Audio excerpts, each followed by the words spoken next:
Hey, hey, hey, it's Deanne. How are you? Happy Wednesday. We're going live today talking a little bit about menopause and hot flashes. We got a question from Judy about what she could do to prevent the hot flashes, the night sweats.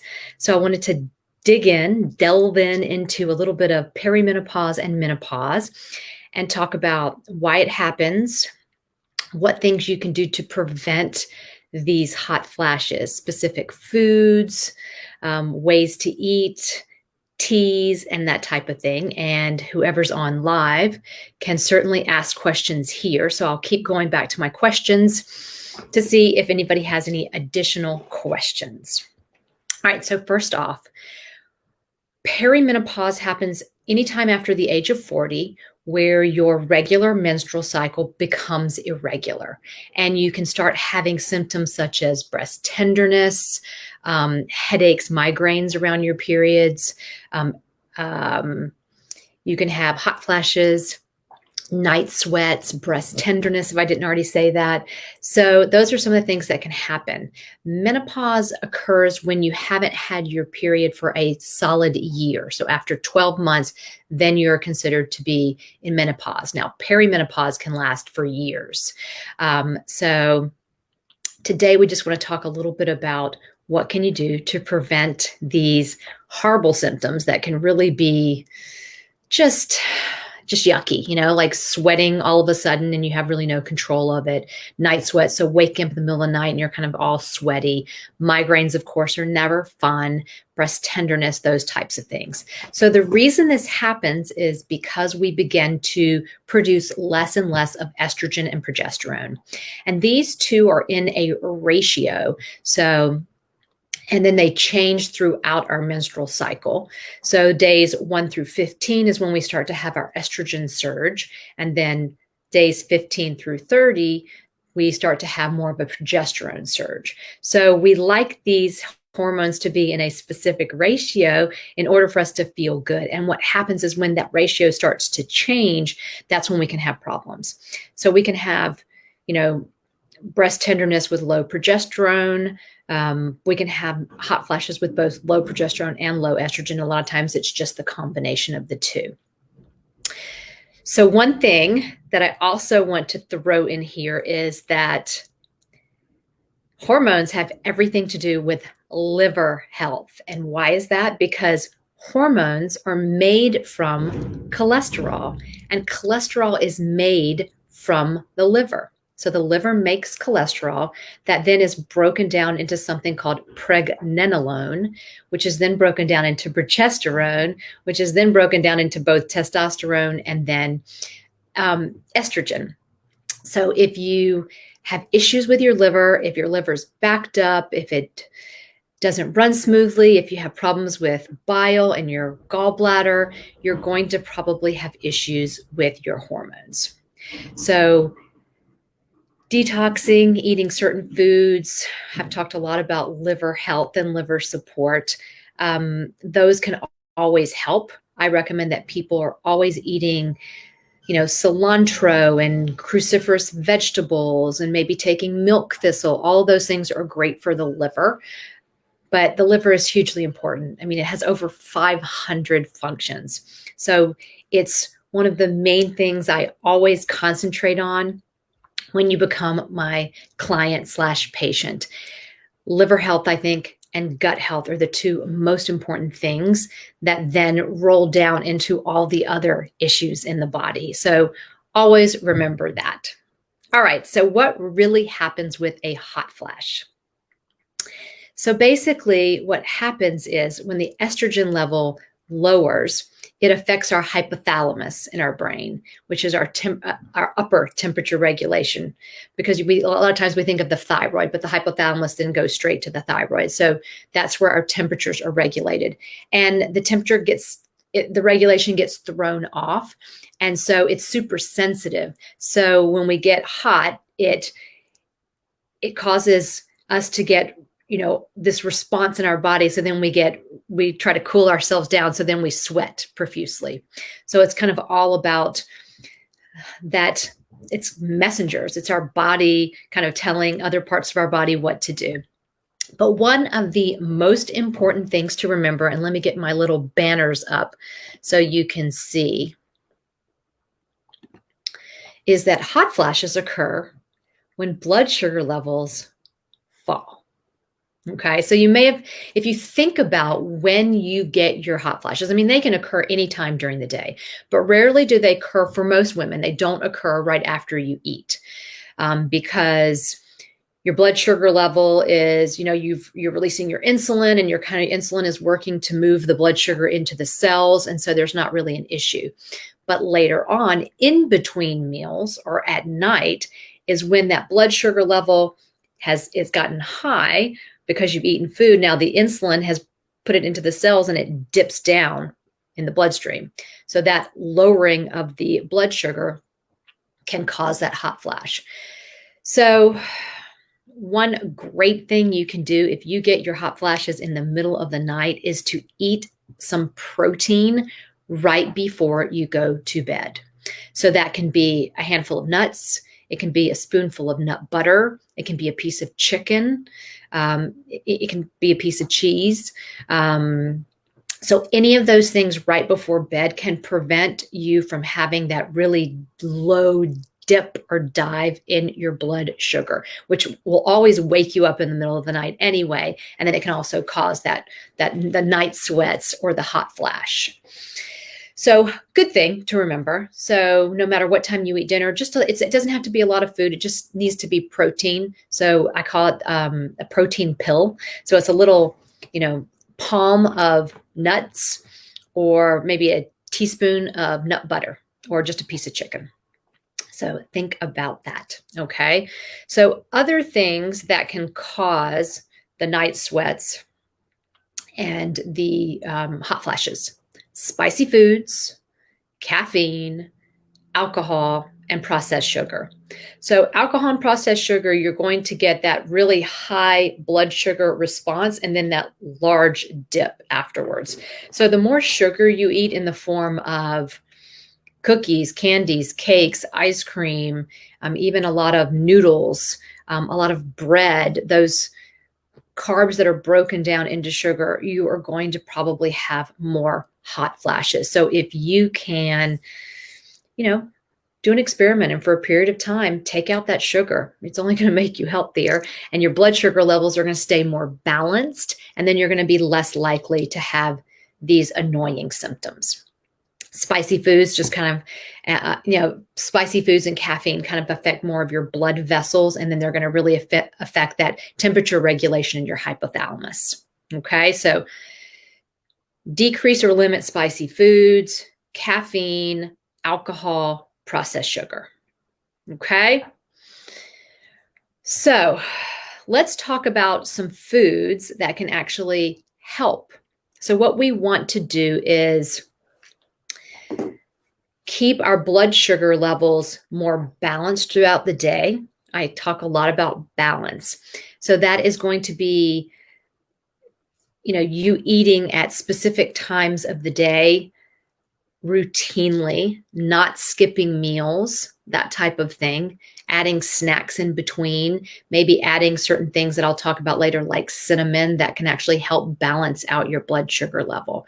So it's a lot about when you eat, how much you eat, and what you're eating. Okay, so I am going to put up another banner that goes over foods that are really helpful for your blood sugar levels and to prevent these symptoms that you're having. Pomegranates. Pomegranates are high in antioxidants. They're easy to add to salads. You can put them in smoothies. Matcha is a really high quality green tea that you can drink as a tea, it's almost like a hot cocoa, but you put in the matcha. So a hot tea, you can add it to a smoothie. You can even add it to something like a chia seed pudding. Beets and carrots, those root vegetables, really, really great for your hormones. Beets actually help detox the liver, so really, really important. Cruciferous veggies. I can never talk enough about cruciferous veggies. They help our liver tremendously. The Specifically, broccoli greens are known to decrease the risk of breast cancer, really help with estrogen levels. So, as you know, adding cruciferous veggies to even every meal can be very, very helpful in the form of broccoli and cauliflower, any kind of lettuce, and broccoli sprouts. So, any different types of sprouts, asparagus, things like that. Cinnamon is that wonderful, wonderful spice that really helps balance your blood sugar levels. So adding a little bit of cinnamon to your smoothie in the morning, to any kind of yogurt, to oatmeal if you eat that, that's going to help the body regulate the sugar and slow the process down of breaking down the sugar. So cinnamon is a great thing to add to your teas and other things. Dandelion greens. Dandelion greens goes back to this cruciferous veggies. It's just a specific type of cruciferous veggie, but it's very, very well known to improve the liver, help detox the liver, and is great for helping with your hormones. And then maca. Maca is a root from Peru that is ground, and you make that into tea. And I think I have some right here, some maca powder, actually. So I put maca powder in my smoothie in the morning, and you can also mix it in water, but I think it's better in a smoothie. So those are a few foods to add to your routine that will help prevent the hot flashes, the night sweats, the headaches, the breast tenderness, all of those things. Okay, let's see. I don't think we have any questions yet.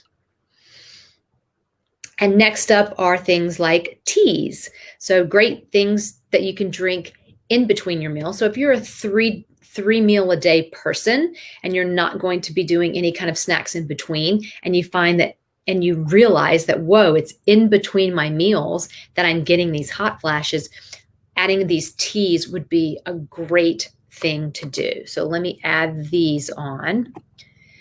So there's several different teas. These are just kind of the main three. Black cohosh, which is also in an herbal or supplement form that is great for hot flashes, chasteberry, and red raspberry leaf. And if you go and you look at teas like Yogi and some of those other ones, they will actually have blends that are for hormone balance, maybe even menopause. So those would be great things to drink in between your meals to help prevent that blood sugar drop that's going to cause that hot flash. Okay. And let's see what else. And another thing, essential oils. So if you're a person who loves essential oils, either putting them on your skin or just putting them under your nose when you're doing your breathing exercises to decrease your stress. So those long, slow, deep inhales and then long out exhales. There's several essential oils that are really, really great specifically for hormone balance. And those are clary sage, chamomile, peppermint, and thyme. And a couple brands that I really love that have specific hormone combinations, Dr. Axe, A-X-E, Josh Axe, he has his own one called Hormones for Women. And then I also like the Revive line, and it's a little bit cheaper than some of the other lines that have been out for a while. And there's one called Women's Balance. So those are two essential oils that are also great, especially to use at night, but I would say throughout the day. The Revive actually has it's like a roller ball, so you can just kind of roll it on your skin. I really like to breathe mine in, especially at night before I go to bed. So those would be great things that for you to use around the times that you know you're usually having these symptoms. And any of them, you can kind of add a little bit of coconut oil to them and then put them on the skin. So another great option. And last of all, I want to talk about a seed rotation. So I use this all the time with my patients. It's basically, you can use this if you're still getting your period and you're perimenopausal, even if you're actually still getting your period, but you just don't have great periods. You have pain and some are heavy. This will also help. So there's specific seeds that we can eat. Some seeds will help produce more estrogen, and some will actually stimulate progesterone. And so, like I said before, if day 1 is the first day of your period, day 1 through 15 is when you want to eat the seeds that are more estrogen based, because that's when we have our estrogen wave. So those are going to be, and I think I have yep. So days 1 through 15, we're going to do flax seeds and pumpkin seeds. And it's recommended that you do a tablespoon of each per day for 2 straight weeks. Now, I do not like flax seeds. I know that many people think they're absolutely wonderful. They give me breast tenderness. I just don't feel great after flax seeds. You can try them out yourself and see. If you don't like flax seeds, then you can do 2 tablespoons of pumpkin seeds, or the other way around. If you don't like pumpkin seeds, you can do 2 tablespoons of flax seeds. And you can do these pumpkin seeds, you can actually just eat, or you can grind them up, or you can, throw them on a salad, in soup. Same thing with flax seeds. Flax seeds are great to ground fresh. So you buy the seeds and then you grind them and you put them in your yogurt, in your smoothies, in your soups, on your salads, all of those things. Okay. So for the first 2 weeks, day 1 through 15, and if you don't have your period, you can just pick a day. Sometimes people do it by the moon, but otherwise you can kind of just pick a day. And so for 2 straight weeks, you do those 2. Then after that, you switch over. You stop eating those 2, and then you switch to sunflower seeds and sesame seeds. Okay, so again, if you're doing both of them, it's 1 tablespoon of each. If you only prefer one of them, just then do 2 tablespoons. And these are going to help with your progesterone levels. So sesame seeds, you can sprinkle on stir fries, anything actually, or you can put them in your smoothie. Sunflower seeds, same thing. I love to eat sunflower seeds, just a handful of them, but you can certainly put them in your smoothies, put them on your salads and your soups as well. Okay. So another great thing. And if you love this and you don't have a pen and paper and you're not writing it down, underneath here, just type out that you'd like a copy of the seed rotation, and I can get one for you. Or I'll probably, if I find a pretty one, then I'll actually post it in the Stress Belly file section so you can go and download it and print it out. Okay. So I think that's really what I wanted to cover. I wanted everyone to realize that your liver, I don't think people realize how important liver health is. And everybody just thinks, oh, my liver's got to be healthy. I'm not having any problems with my liver. My doctor's never told me I have problems with my liver. We all are exposed to large amounts of toxins, medications, even supplements, things that have to be broken down by the liver. And, the liver makes hormones and vitamins and so many other things, the bile. So we need to have a healthy liver in order to have efficient functioning in the body. So if you're interested in finding out more, I have a great commitment to health program where we basically go through the entire body and clean out the detoxification pathways, the lymph, everything to make you as healthy as you can be. If you're having any kind of symptoms, if you have problems with your gallbladder, any other digestive problems, this would be wonderful for you, because what's happening is your liver's not healthy. It's backing up, and it's backing up now into your digestive system. It can affect your adrenal glands and then your thyroid, so many other things. So it's time to take control and start working on these things, because it's only going to get worse if you don't do something. And unfortunately, there's no magic pill. So if you started doing this seed rotation, it's a great adjunct. It's a great thing to do, but it's certainly not going to take everything away, because the real problem is the liver and the digestive system backing up and not functioning properly. So once you really clear that area out, then everything is going to be much better. But these are just other things that you can do on your own if you don't need or you don't want my help right now. Let's see, other signs that your liver is not working as well as it should. Acne, any kind of skin issue, so eczema, psoriasis. Um, let's see, so bowel problems, heavy fatigue and brain fog. That's all because of the liver.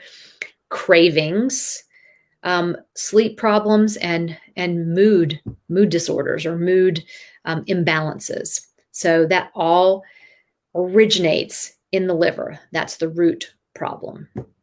And just remember that your blood sugar levels have everything to do with these symptoms that you're having. And eating regularly, eating balanced meals, and really staying away from the spicy food, the caffeine, the alcohol, and the processed sugar will help you tremendously. All righty. I hope this has helped. Please comment below and let me know if you want to know more, how you liked it, all of those things, okay? Because I need that feedback in order to know what you want to hear about and to keep doing these. All righty. I hope you have a wonderful Wednesday, and I will see you on Friday.